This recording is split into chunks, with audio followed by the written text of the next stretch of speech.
Hello, everyone. My name is Clentus, and welcome to my video podcast.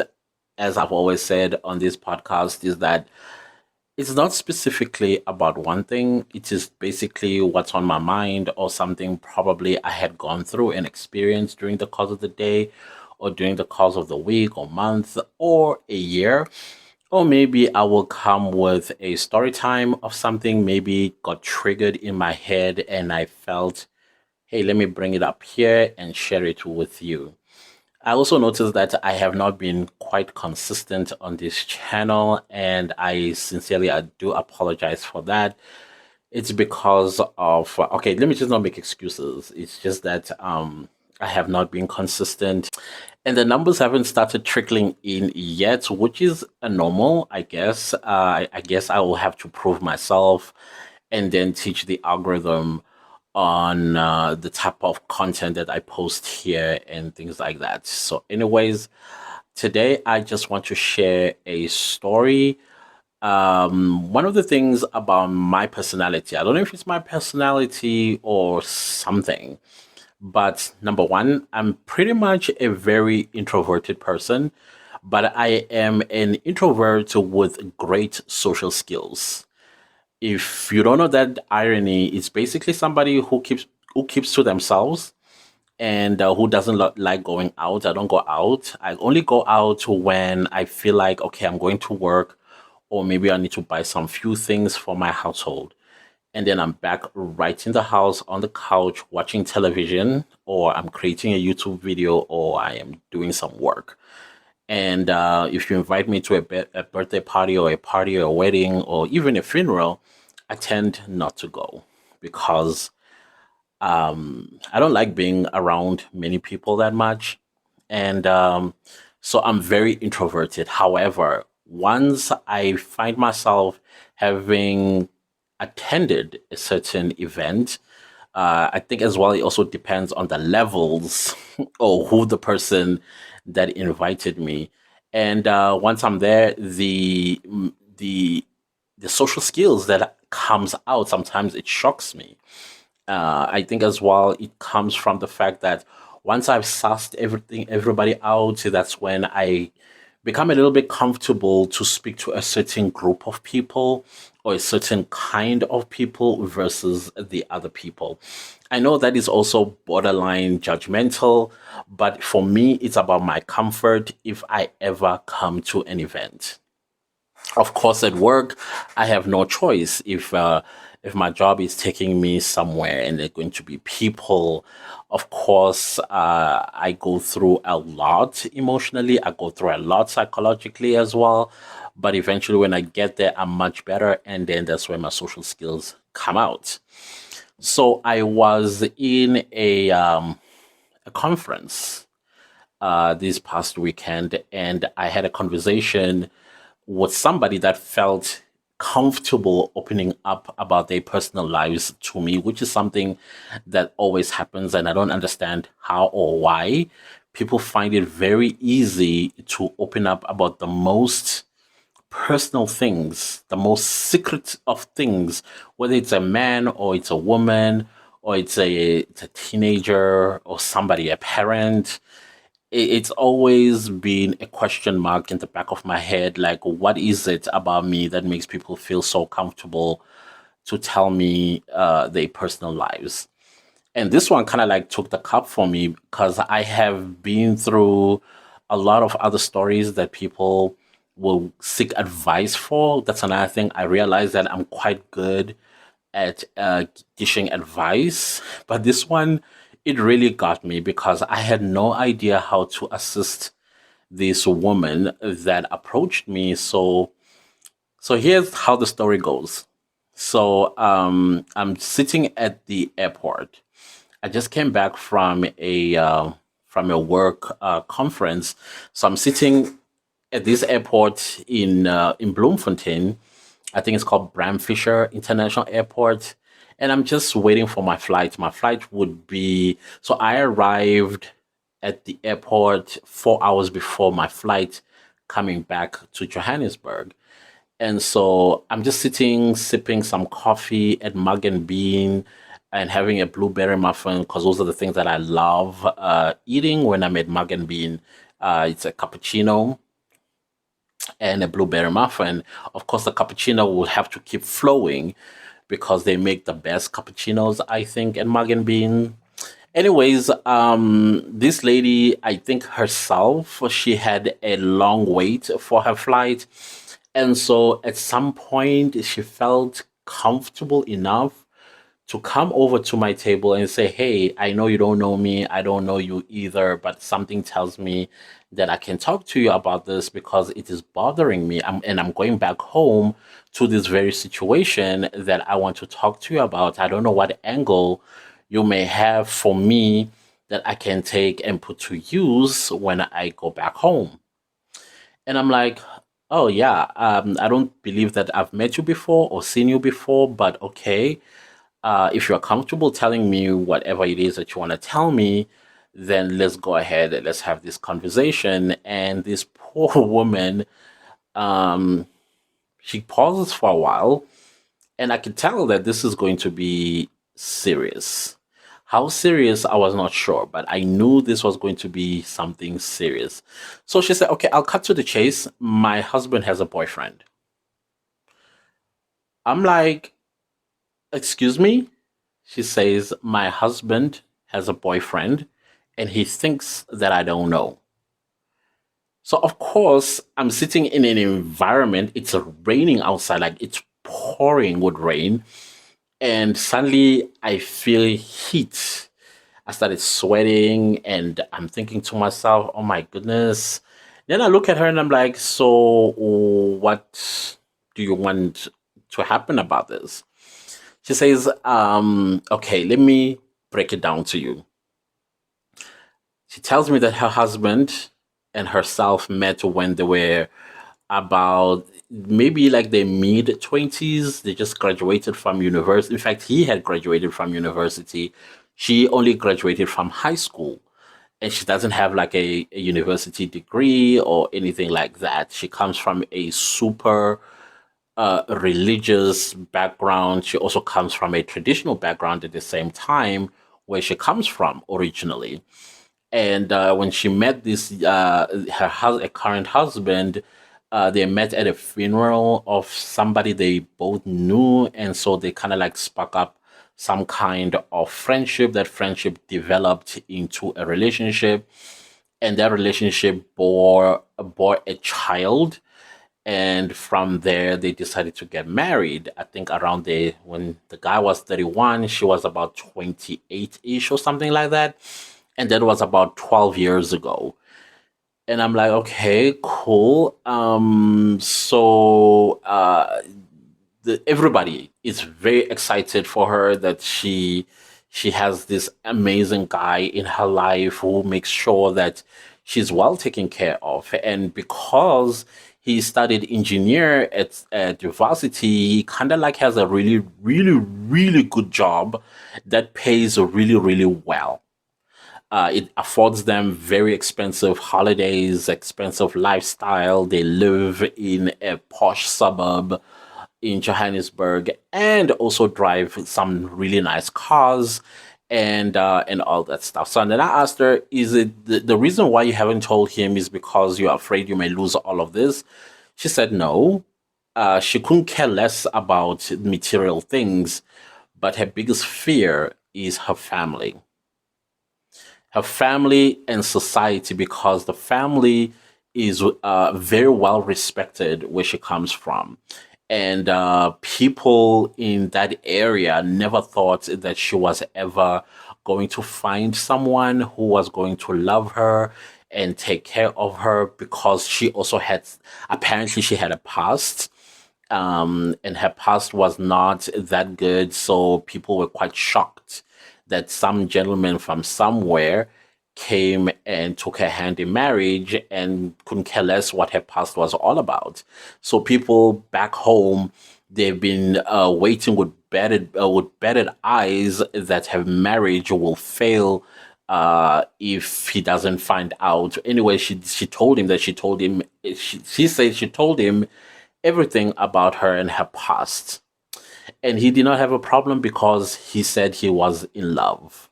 So let's fast forward to our conversation at the airport.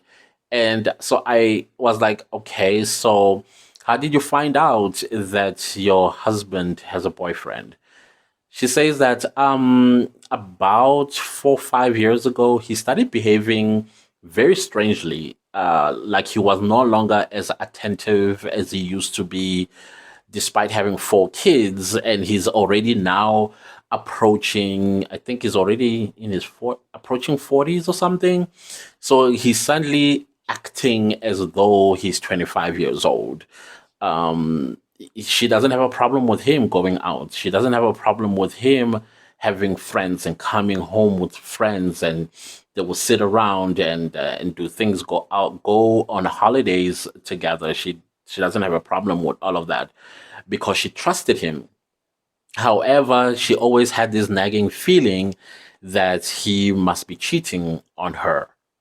And so she began what any woman, married woman, would do if she suspects that her husband is cheating on her. So she began some few steps to investigate. So because they have money, because also the husband gave her something small to start on her own, so that if she ever needed money, she doesn't necessarily always rely on him to give him the money. So she used some capital that he had given her to start something of her own. So she does like events company, or is it like events organization or something like that. I think that's what she said. She organizes, or like a party planner, let me put it that way. So she's passionate about party planning. Her wedding apparently was the most beautiful wedding, which is still talked about to this day. And every girl that wants to get married in where she comes from, they want to match it against her own wedding day. So that's how great she is when it comes to organizing these sort of things. So she basically opened herself a catering and party planning company, which she believes that is doing pretty well. The reason why she was in Bloemfontein the weekend we met is because she had just returned from organizing a very successful wedding of a prominent politician daughter and things like that. So now she's just having this thing that she needs to deal with. And so I was like, okay, cool. So she took money from her own savings and basically hired a private investigator to tailor her husband and check where exactly does he go to, who is he hanging out with, and who is that woman that he is cheating on her with. And so it took about a couple of weeks, apparently. I'm sorry, guys. The reason why I'm wearing a hoodie, it is cold. Yo, it's so cold. I think the winter has started to kick in here in Johannesburg. But I digress. So the investigator went away, came back, and basically dropped the bomb. She says that her jaw was on the floor. She never once thought that her husband would be cheating on her with another guy. So she wanted to know what all this meant. Is he the G word? Is he the H word? Hope and all that stuff. And I was like, you know what? I don't know. These days, people are pretty much fluid. They would, for gratification, some people will not necessarily care with whom they are being fluid with, as long as the person is of age, mentally stable, or have their full faculties working, then, and it's a human being who consents, then people these days, they're pretty fluid around that area. So there's a chance that he may be fluid, and there's also a chance that he might be the G word or the B word, or we don't know until you sit down and talk to him, because I don't think it is healthy for you to torture yourself with this information, than sitting him down and say, hey, listen. But before you do that, I wanted to ask some few questions like, how do you feel about the situation? How do you feel about, I guess I started with the community, the where the G comes from. The reason why I'm using the letter is because sometimes YouTube is very sensitive with some words. So I do not want this video to be taken down, or when it comes to monetization at some point it gets demonetized. So if you know what G, H, and B mean, let's keep it there. Thanks for your understanding. So I asked her what were her feelings or her prejudices against the G word. Let's suppose he is the G word. She took a while, she paused, and of course, she went to town about the Bible, about God, about uh, Africanism. And like I said, she's both a Christian and also comes from a traditional background. And so she just went to town with that one. She really drove this one to town, and it was not in support, if you understand what I'm trying to say. She was not supportive. She felt that it is wrong, it's unnatural. She went on and on and on and on, and that if it was natural, animals will be doing it. And in my mind, I'm thinking, if you only knew. And she just went on. And then I was like, okay, you know what? I think you have a choice here. Because from what you are telling me, you are pretty much disgusted to find out that your husband is with another guy, from what you are telling me. But now, why aren't you at the divorce lawyer's office and get over and done with this? Because clearly, where you come from and the person that you are not going to tolerate something like that. It's just like, but that's the problem, though. The problem is, in my family, we don't believe in divorce. In my family, we don't believe that to resolve a marital problem, there needs to be separation and all that sort of nonsense. And she also went further to say is that the community should be a laughing stock, and people will say, "Yeah, we knew this was not going to last," and all of that. So basically, she was more concerned about what people would say rather than the situation on the table right now and how she needs to deal with it, because it did not sound as though she was interested in divorcing this guy. And she did say that, come hell, come high waters, I'm not going to separate from this guy because she is the pillar or the exemplary in her community and things like that. Plus, the community that she is part of here in Johannesburg, I guess the rich people and the elite, I'm not quite sure, because everybody apparently praises her marriage, how perfect it is, and things like that. So she's afraid that she would look like a fraud, and there's a reason, and for that reason, she is not interested in divorcing this guy. And I'm like, but the more he doesn't know about this, the more he's going to go on with his life thinking that you do not know that he actually has someone else in his life, and it so happened that he is a he. So I think the fair thing to do for both of you is to sit down and talk about this. Let him know that you know, and once he knows that you know, then you start paving a way about your relationship. How are you going to do this? Are you going to say, okay, listen, for the sake of society and for the sake of our family, let's remain married, but we live a separate life?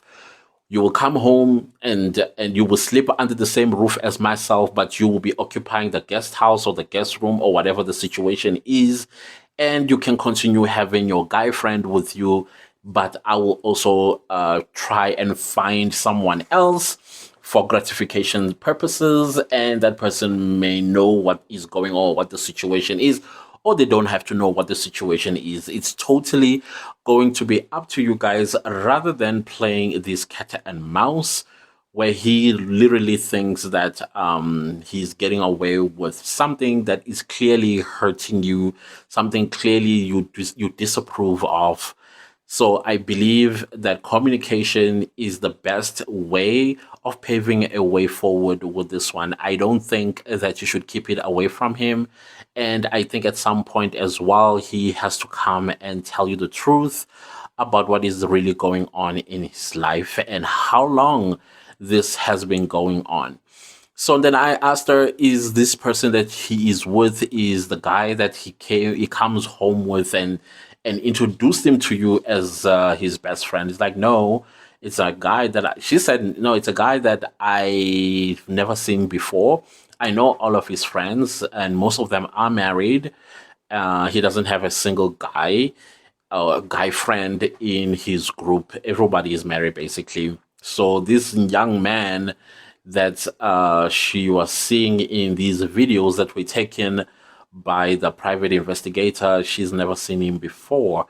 And so then I asked her a question. I know this is a little bit controversial as well, because I was interested. My interest was, is it cheating if he is with another man, or is it cheating when he's with another woman? Because you have to look at yourself this way. What competition do you have with a guy? He got things that you don't have. And probably those things that he has are the ones that are gratifying him that you cannot fulfill as a woman. Versus when if it was a woman, where now you have to ask questions like, what does she have that I don't? Because that's a direct competition. So I just threw that in for her to think, like a bone to chew, or a food for thought. That sometimes you need to look at it in that direction, and then when you come and you speak about it, eventually you put that on the table. Like, you know what? I don't see you and your friend cheating on me because I don't have anything that I can compare myself to him with. He's got things that I don't have. And secondly, we don't know when they have their doors closed what goes on there. Uh, that's another thing. And you may not be able to provide the things that the other guy provides for him in order for him to be satisfied. So that was a curveball that I threw in order for her to think about. And I also thought about it as I was flying back, and I was like, is it cheating though? If your husband is cheating with another guy, or your wife is cheating with another woman, is it cheating? Let me just say it's cheating when he's having an affair with the same sex. Do you still feel that you are being cheated on? Is it a competition? Do you still feel like there's comparisons between yourself and the person of the same sex as your spouse? I thought that was an important question, and I thought that would also help. I don't know if it will. It will help for her to ease and calm down when they discuss this. So, anyways, to cut a long story short, eventually we exchange numbers. The reason why we exchange numbers is not because I'm interested in her. No, I'm not interested in her. I wanted to give her that shoulder should things turn south, and we basically try and bring this together, if it kind of like detracts. So then today is what, Tuesday. Today's Tuesday, the 9th of May 2023. She then called and say, hey, listen, my husband and I had a conversation yesterday. In fact, last night he was going out, and I asked him where is he going, and he would not tell me. So I kind of like blurted it out. I'm like, are you going to your boyfriend? And he froze just when he was about to open the door and leave. He froze, stood there for a good 10, 15 seconds, turned around, looked at her and said, what are you talking about? And she just said, you know what, I know everything. I know that you have a boyfriend. I know you're going to him right now, and I can tell where exactly you and him are going to. And so he kind of almost he looked ghostly, apparently. He looked ghostly and terrified, and when came towards his wife, she actually thought at some point he was going to come and strangle her, even though he has never been violent with her before. But his facial expression looked like a person that was scary to her, and only to say, "Hey, sit down." They sat down, and then he asked her, "What are you talking about?" She's like, "You know what? I know what's going on." And so she decided to take a path of saying to him, like, "Listen, I love you. I'm married to you. You're the father of my children. And I don't think I'm interested in divorcing you. But what I do ask of you is that when you are out there, please protect yourself. When you protect yourself, you are giving your children the opportunity to grow old with their father. That's all that I ask of you. But as when it comes to you and I, like I said, I'm not interested in divorcing you. When you come back, you will find your things in the guest house. That's where you're going to start staying, and that's where you, if your boyfriend wants to move in, fine. But here are the conditions we're going to do this. Every holiday, every funeral, every party, every family meeting, or anything that has to do with their families back home, they are going to go together as a married couple. People would still see the same couple that they've always seen, happy and living exemplary life to others. That's the condition that I ask of you. Other than that, I know if you love this guy, then I've lost you, and I've accepted that now. Yes, it was painful. I've grieved. I've sought advice. I even sought an advice from a total stranger, and the total stranger kind of was the only person that I've spoken to that made sense to me.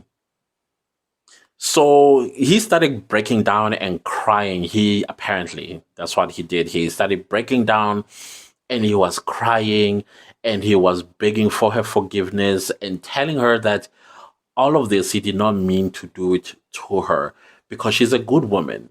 And she said, "You know what? I cannot control what you are feeling. I don't know what is going on or what goes through you. The last thing that I want as we grow older is for you to resent me. Resent me because you cannot be free and live your life like a free guy. If you're in love with someone else and so happens to be a person of the same sex as yourself, I have no competition with that guy." Yes, she said that. She said, "I have no competition with him, so what's the point of fighting? I'm not going to fight. I'm not going to cry over you. I love you, but I will let you go and be happy. That's how much I love you." I must say, even myself, I found myself tearing as she was sharing the results of her gathering her strength and bravado and then told her husband exactly what she knows. And I was like, wow, so much respect I have for this woman. And so, from what I understand, is that they are going to go to therapy. They are not just going to solve this just like that because the guy, the husband, did suggest that they see someone and get the tools that they need in order to move forward. And I thought that is awesome. I thought I'm not a psychologist and I have no qualification in counseling anybody, even though she asked that I come and kind of like be I don't know, not even a mediator because they're not fighting. They didn't fight this. They didn't or they did not fight each other. But somebody that is I was like, no, no, no, no, I'm not qualified for that. I believe that you need a professional who is going to give you the tools and the guidance and all that stuff that you guys need so that you live together in harmony. Now that he knows that you know, chances are he might say, "No, I want to divorce." And you must be ready for that if he ever decides that. He might decide, "You know what, I want to live my authentic self." He's approaching his 40s. And as you know, the say goes, life begins at 40. He might feel like, no, I don't want to pretend. I want to be me, and be prepared for that. You may say, hey, let's live under the same roof. Let's go to the same events where family is. But he might say, no, I don't. I want to be me. I want to be me. So that is where things are right now. She's pretty much afraid that he might actually say something like that. But at the same time, I feel that he will be very generous to her. And I know I just said a horrible word, generous. He might take her up on her offer because he feels that, in fact, he's very, very strong on parenting, and that both parents need to be living under the same roof. Maybe because of the children, he might continue staying under the same roof. But what happens when they go to university and live their own lives? And what happens if somebody from back home sees him in a compromising position with this guy, and that person takes it home and it becomes this rumor back home and might destroy and put them in a very awkward position? Anything is possible. That is why going to a professional is important, so that they get the counsel that they need and the tools to move forward. I don't know. I'm interested to know from you what you think of this story. What do you think? Do you think my position, because I had no idea what to say. I had no idea. I had to think really, really hard. Do you think I was correct or incorrect in giving her the advice that I gave her? I came from a very good place with my advice, but at the same time, I felt I also needed to be authentic and raw with some of the things that I needed her to take with her, like the whole cheating thing. Is it cheating? Was it cheating? Do you believe? Because if it was cheating, that means you're asking yourself, what does he have that I don't? Because clearly it's obvious. He's got things that you don't. He's a man. Versus if it was a woman, what does she have that I don't? Of course, both of you are women. Now there's something probably he finds interesting in her that he doesn't find in you, or whatever the case is. But I'm interested to hear from you guys. Do comment down below, and don't forget to subscribe. Make sure that you share this video far and wide. Maybe there's somebody out there who's experiencing the very same issue and may need some kind of advice. And if you want some advice on some things, maybe relationship, I'm not a relationship expert, but I've lived life. Do drop it down below, and let's have a discussion. So thank you so much for listening, and thank you so much for watching if you're watching on YouTube. And I will see you next time with a new one. Goodbye.